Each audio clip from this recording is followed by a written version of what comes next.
Well, hello and welcome to another episode of More Perfect Marketing. My name is David Baer, and today we're going to talk about a fascinating practice that I think you will have encountered, as I have, in the world of music and art.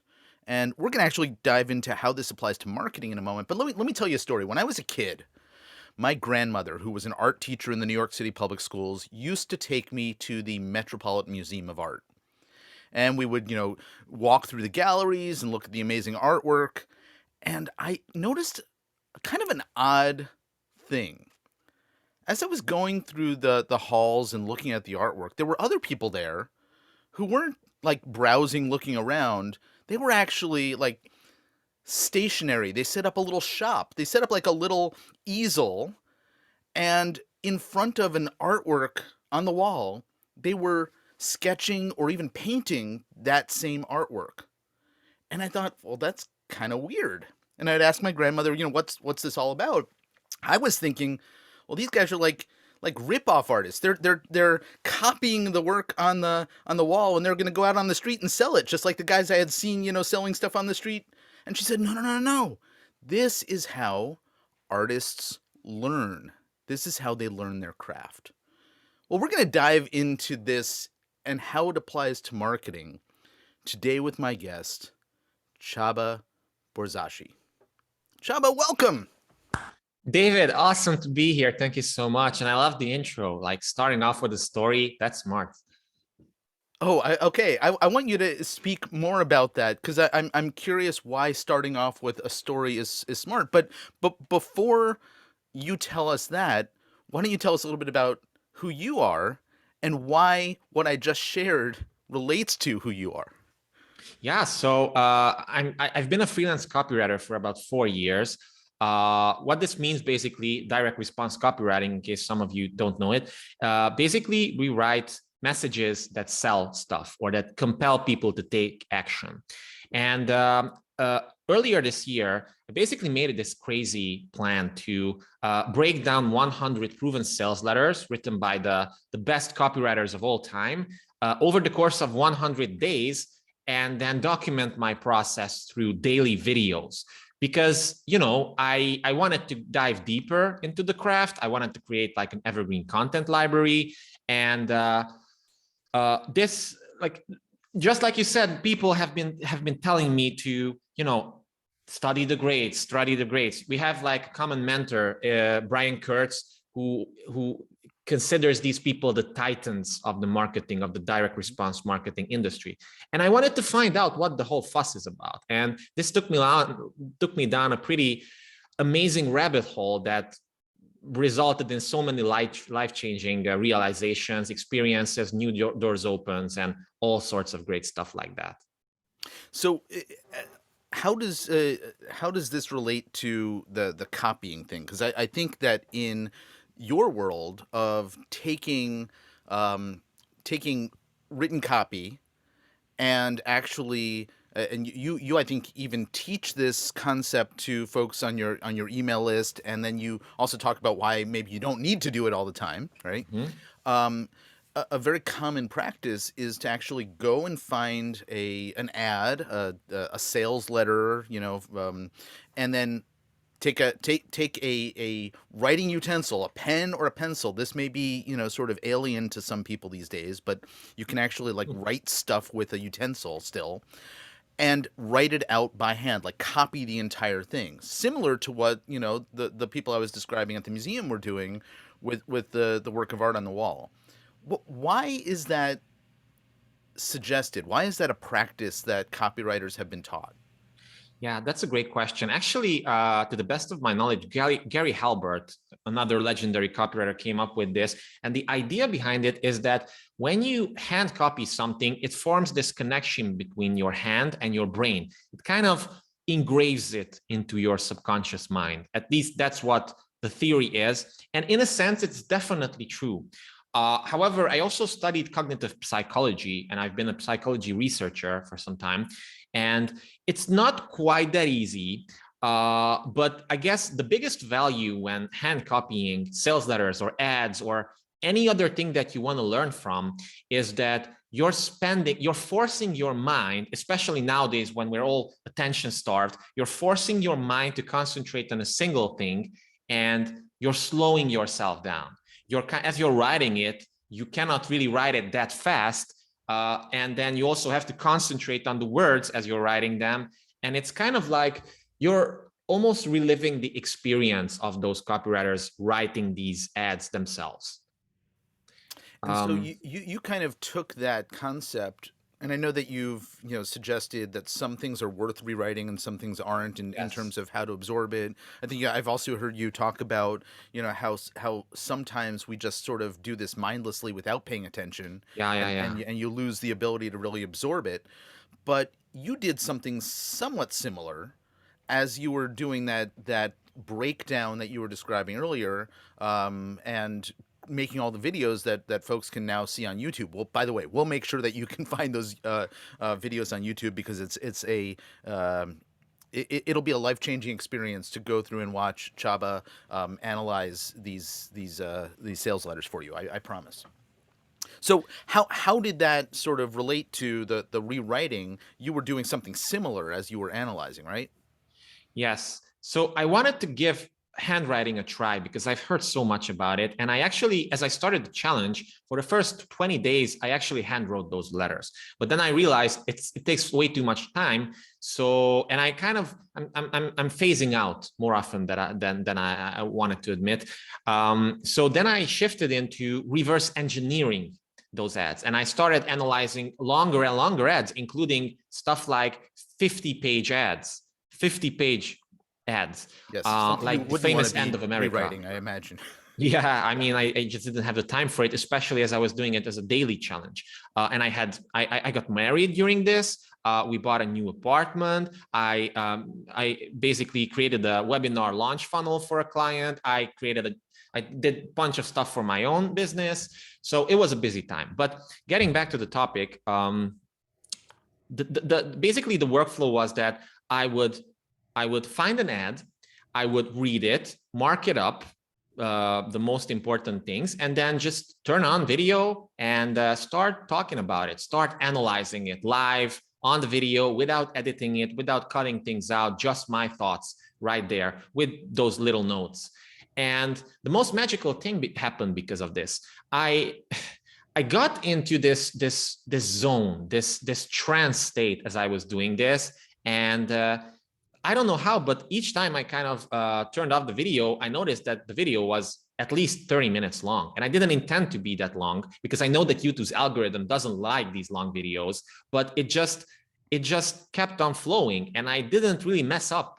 I mean, maybe it's because, I kind of got, I was maybe channeling the spirits of the greats, or I was just, getting hooked on really, really high quality copy, and it would be different with lower quality copy, but it definitely made a really strong impression.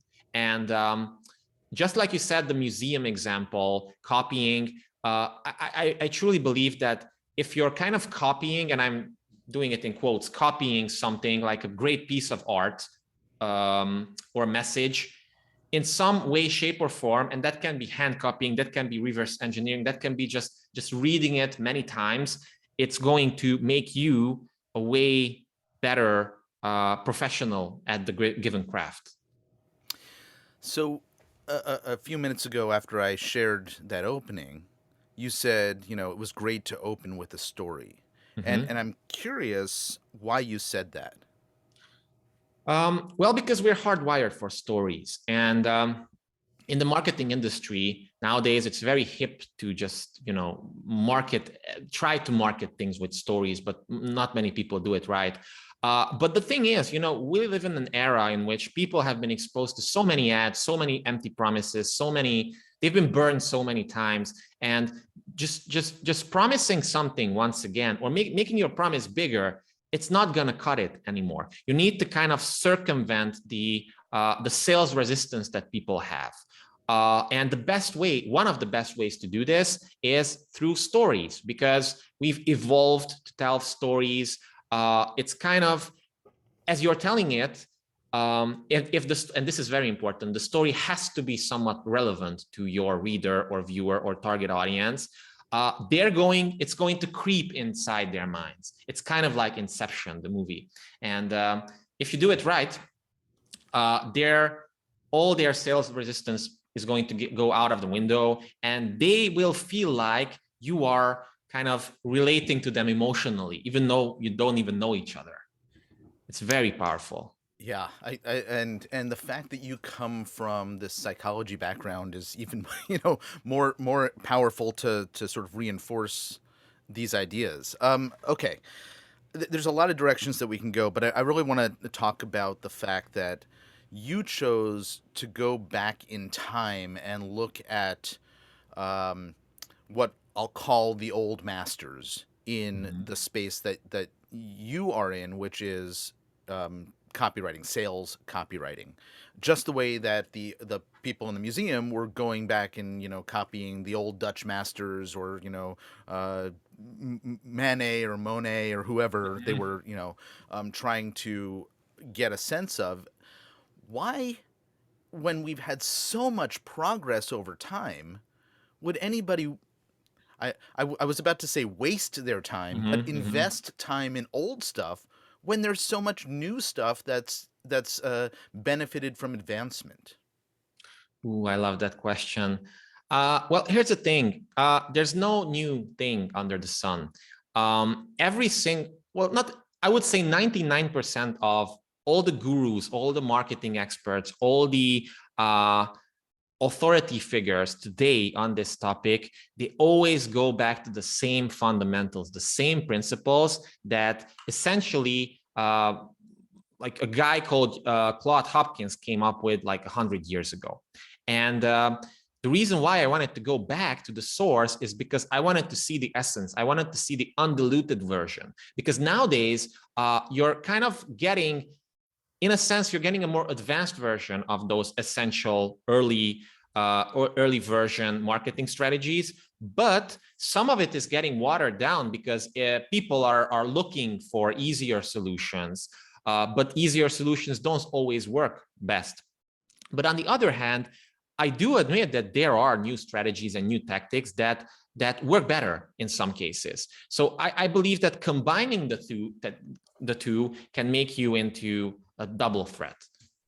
Hmm. Okay, I'm now curious to hear about some examples of what you're talking about in terms of combining them. But maybe before we get there, we should talk a little bit about some of the stuff that you discovered in the old masters. So you went through, I think it was 190 or 100 different sales letters, if I remember correctly. And I've only made Yes, it through, I think, like 100. 30 some of the videos so far. I That's got a really lot to impressive. go. That's really impressive, David. Yeah, it's a lot of content. Yeah. But I know that you saw themes in there. I Mhm. know that you saw, well, themes and motifs, I guess, are sort of interchangeable, but that you saw a lot of recurring patterns, and I'm curious, sort of, what, if you can summarize a couple of those, because I know that was a reasonably long Mhm. list. What things you saw over and over again that folks should be aware of in terms of how it might affect what they're doing in their own marketing. Mhm. Sure. So one of the things is that doesn't change is that people buy from people. They don't buy from corporations. They don't buy from all these brands.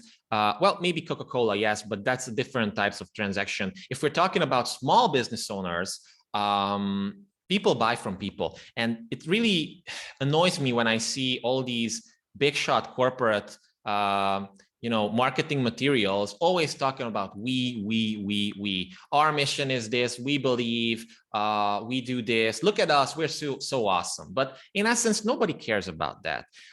So one thing that is kind of copywriting 101, but the old school guys are the ones who actually put this into writing, is that you really have to appeal to the pains, fears, hopes, and dreams of your ideal customer avatar. It's really important because otherwise you're just noise at this point.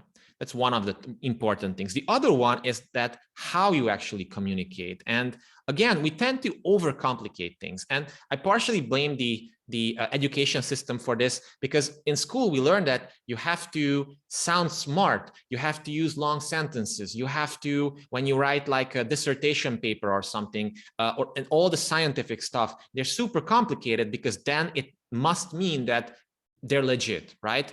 But when it comes to persuading someone to do something or selling, and even if I don't care if you're marketing to PhD nuclear physicists as well, if you can convey your message in a simple way, easy to understand way, that's way better than trying to overcomplicate it and using all these sophisticated words, because even if they're smart, they don't have time to put in the work to decipher your message. And it's very interesting.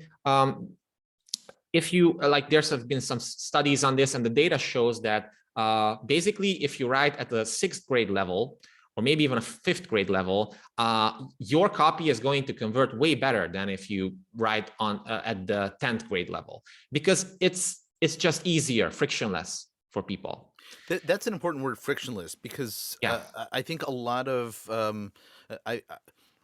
I, I encounter what you're describing a lot in businesses where they're using either industry specific language or jargon, Mm-hmm. or they're really just trying to look smart by using big words.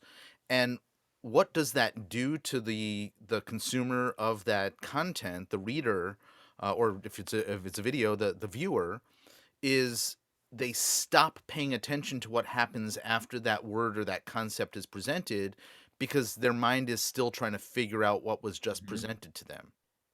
Yes, it's a very subtle thing, but it greatly reduces conversions, and it it it makes people fall out of your whole marketing funnel.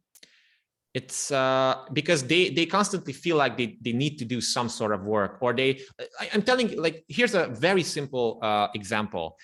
If you were to have very long paragraphs, like let's say 5 sentences per paragraph, people look at it, especially on mobile, and they say, wow, this just seems like a lot of work. I mean, so much text to go through. But if you kind of separate your main ideas, like one main idea per paragraph, which is only made up of like 1 or 2 sentences, it's way better because it just flows much more seamlessly. I've had this discussion recently, and particularly with email. This Mm-hmm. is a perfect example where you want to encourage somebody to move through the email before they get distracted by the next email. Yeah. And if you're doing it on mobile, right, having that thumb pushing up um, the words on your screen so that you can continue to flow through it, it's a lot easier. But when you see that one big chunk of a paragraph, Yeah. it stops the physical flow Yes. as well as the mental flow of the consuming the text. It's Yes. And also one important thing, the way we read isn't necessarily like very structural, like we read every single word from left to right. We kind of scan the whole text that's in front of us. And if you have more white space, if you have more lines, more empty lines between lines or paragraphs, it's much easier to quickly and really subconsciously identify those keywords, even if they're not bolded. And that kind of tells people, again, subconsciously, that, oh, this is something interesting. So this is also something to keep in mind. Yeah. Um, eh, so I asked you, sort of to give us a basis of some of the Mm-hmm. things that you discovered, and then maybe you can tie it to some new things that you said. Well, combining the two would be really useful. I'm curious because I'm racking my brain trying to think what's a really good example of this, and I know that you're exposed to way more out there in Mm-hmm. terms of advertising material than I am, and I'm also vamping to give you an opportunity to think of something. But if you have an example, I'm sort of curious. Yeah, well, I would say like a simple example is there's this really OG copywriter called Eugene Schwartz. And he came up with the book called Breakthrough Advertising, which is kind of like, it's considered to be the Bible of direct response marketing and copywriting, but it came out in the 60s. And one of the concepts there is called the stages of awareness, the 5 stages of awareness. And this is basically, it just says that your message has to resonate with people based on how ready they are to buy your stuff. So if they're on stage 1, they're unaware, it doesn't make sense to give them a pitch because they don't even know that your product is the thing that they want. And they also don't know that there might be solutions to their problems. And they don't even know they have a problem. They're living their lives blissfully. And they don't know of something. Like, for example, let's say you're trying to advertise, like lower back pain solutions to a 20-year-old.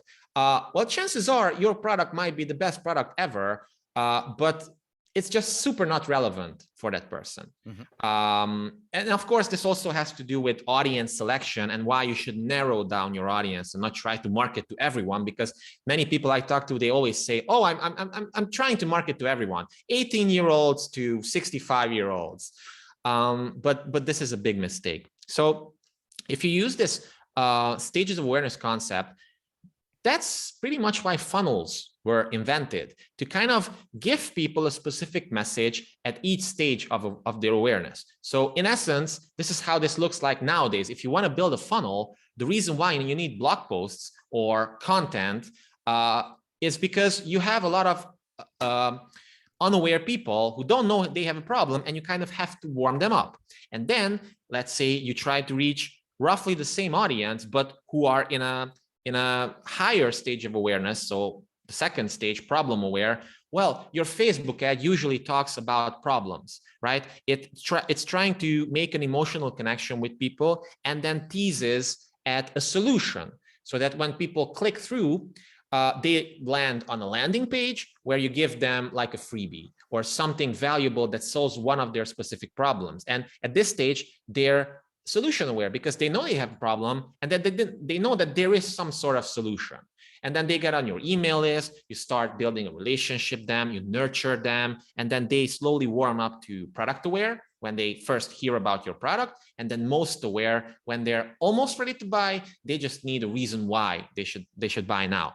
So I think this is a great example of combining the like 50-year-old model of the stages of awareness, and how even if you're building a cutting edge funnel with ClickFunnels or something, and you can use many tactics. You can use like these little, pop-up proof boxes that are very popular nowadays. You can have your lead magnet as a quiz funnel. You can give them like a series of videos and a mini course. You can retarget them with Facebook ads, but they all try to appeal to the same 50-year-old model in essence. Yeah, that's a very powerful concept that I think when I was first introduced to it, it was over my head, and thankfully I've stuck with it to try to understand it, and now that I do, there's no looking back, right? It's one of those questions that you're constantly asking a business owner, about their market to better understand how to position the business or the product or the service that they're offering Yes. in the right way. So that's the best way to ensure that your headline or your message is going to be well received by your ideal customer avatar. Because again, if there's a major mismatch between the two, it's just not going to result in sales. If they're unaware and you're trying to pitch them, you're going to alienate them before they even got warmed up. But if they're ready to buy and all they need is like truly a discount from you, and if you're trying to beat around the bush, you're trying to not give them, like John Carlton used to say, just make the damn sale. Just sell the damn thing. He also said this. Yeah. In that situation, that's the correct thing to do. But you need to know the system for this.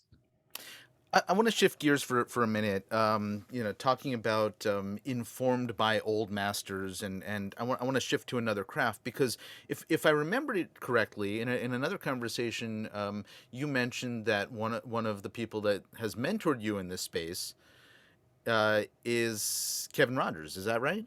Yes. Now, Kevin wasn't always in the copywriting space. He was in a different industry. Yeah. Can you share what that was? Well, he was a stand-up comic actually for years, and he was a slacker for some years.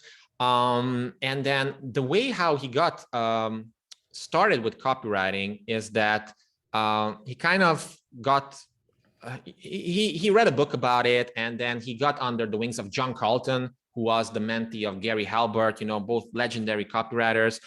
And what put Kevin on the map is he started combining a joke formula from stand-up comedy with the elevator pitch. And then he created something called the 60-second sales hook, which combines a joke formula with like a typical short form pitch that you would tell somebody. And it also uses a story framework, by the way.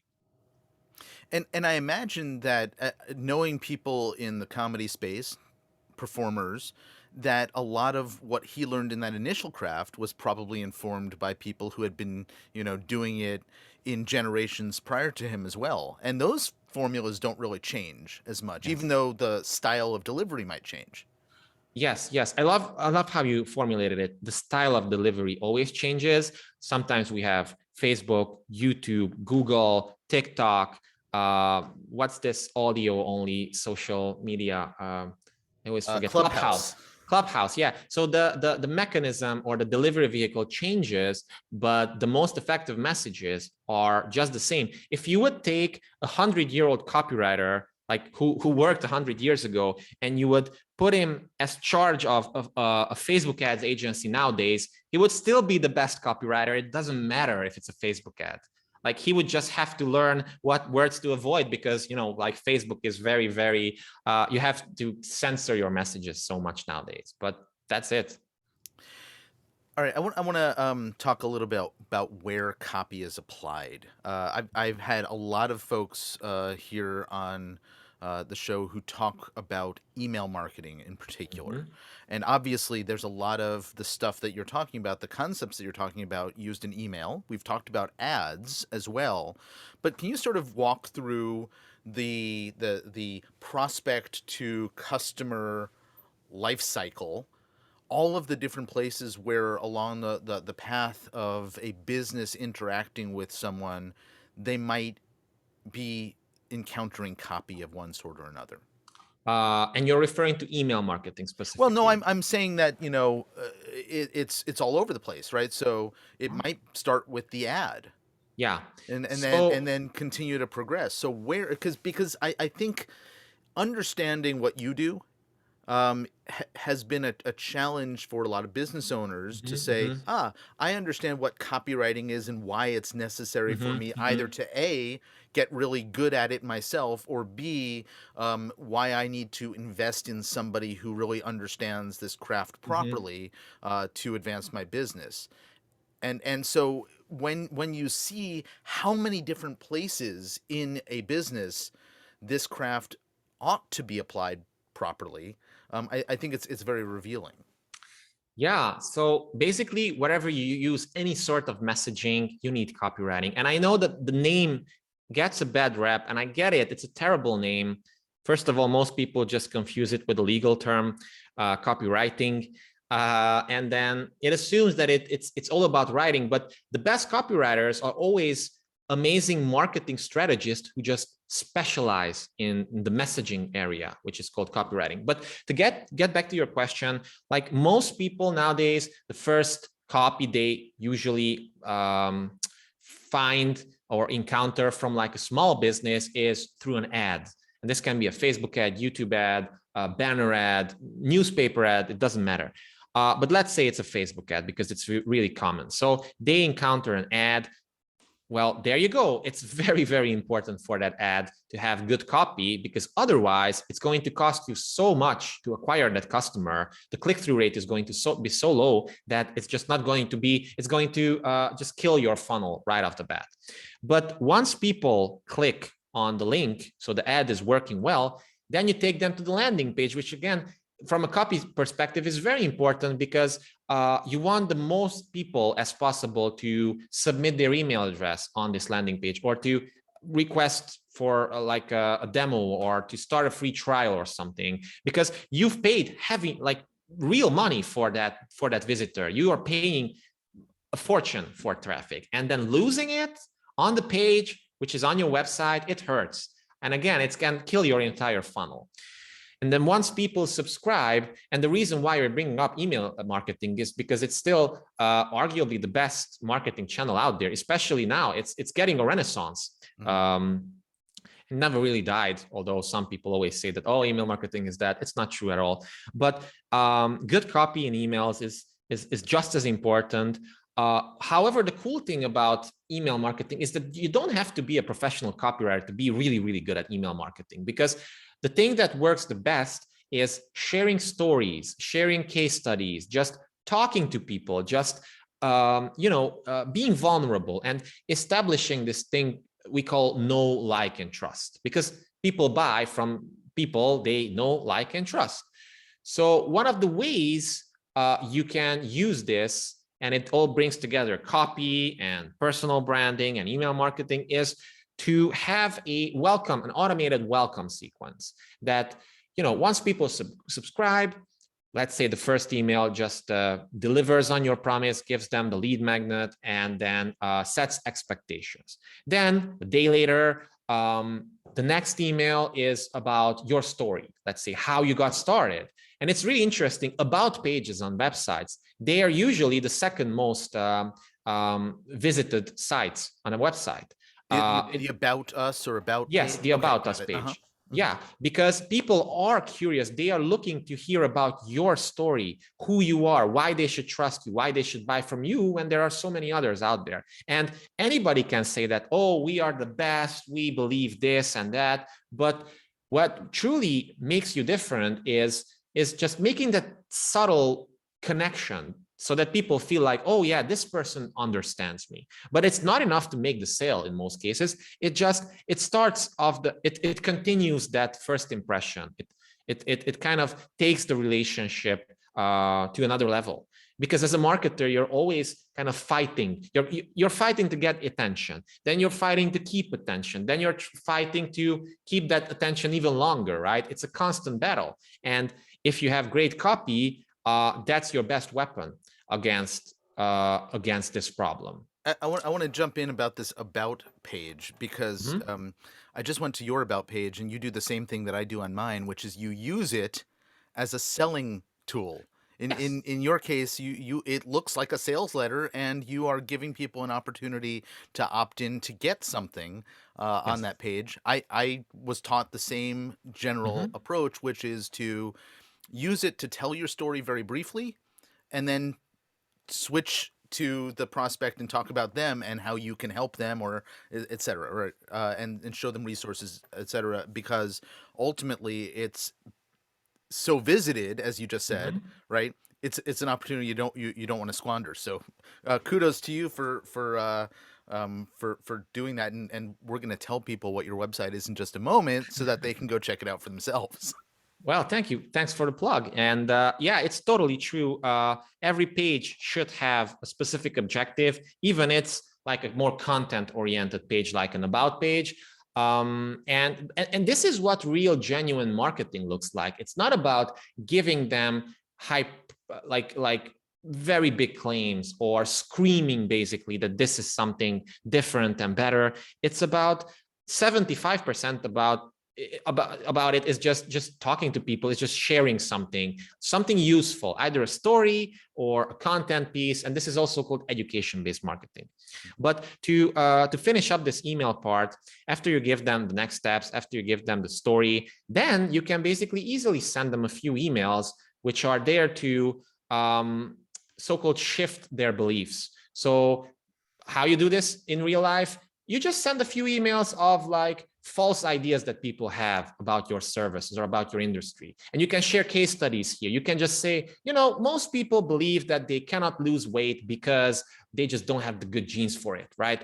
But the reality is that it has nothing to do with genes. Like, I'm just making this up. Like, it has to do with a lot of things, but that's the idea behind it. You shift beliefs, and you don't have to be a professional copywriter to do this. You just have to communicate. The problem is most people have been really taught to communicate in a very like complicated way. So they're kind of shooting themselves in the foot. And it's funny, the reason why they need a copywriter is because the copywriter is the person who channels this whole thing and who simplifies it and who makes it laser focused. There's a ton more to where copy is used, and we probably could do an entire other episode on this, which maybe we should. But for now, we should. I want to point out. You mentioned as you were describing, sort of moving from the ad to the landing page, and then from the landing page to get onto an email list. It's something that in the marketing world we refer to as a conversion, right? Converting that prospect into a lead, that lead converting them into a customer, etc. And this is actually an important word in your world because Yes. your business is called Game of Conversions. Yes. Conveniently, people can find out more about you and your business at gameofconversions.com. What will they find when they get there? Well, they will find a bunch of useful stuff, but if they go to Game of Conversions / copywriting secrets, and we're probably going to have a link on this as well. Sure. Basically, they'll find a cheat sheet which distills the most important things that I've learned during my 100-day proven breakdown sales letter challenge. And it basically extracts the secret recipe behind these 100 profitable ads. And it will also show you how to apply it to your own marketing for blockbuster response in just 15 minutes. And I can promise you this. It's really valuable. And it will also show you how to make the most out of these proven sales letter breakdown videos, which we're also going to have a link here. But combining the cheat sheet with the videos, and David, you're on my list. You know that I send out valuable emails. Absolutely. Yep. It's like getting a master's degree in copywriting. Well, I signed up for that master's degree, and I'm happy that I don't have to pay the tuition that a traditional educational institution would be charging. But I'm getting tons and tons of value out of it. We'll make sure to include links to where people can get the secret recipe, and also the videos and your main website as well. Csaba Borzasi, how did I do? Awesome. Really, really well. I know it's hard to pronounce my name. It's a Hungarian name, by the way, if you guys are interested, but A++.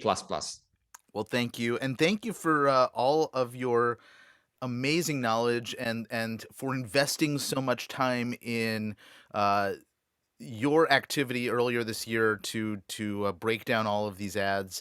I know it's going to be valuable for many, many, many people for years and years to come. And certainly in positioning your business as well, which, by the way, if you're listening, that was a very smart move on Chaba's part to do that project. That's another episode we'll talk about, I'm sure, at another point. But for now, thank you for hanging out with me. It's my pleasure, David. Thanks so much. And thanks for listening, guys. Indeed, indeed. Folks, you've been listening to another episode of More Perfect Marketing. Hope to see you back here again real soon. Take care.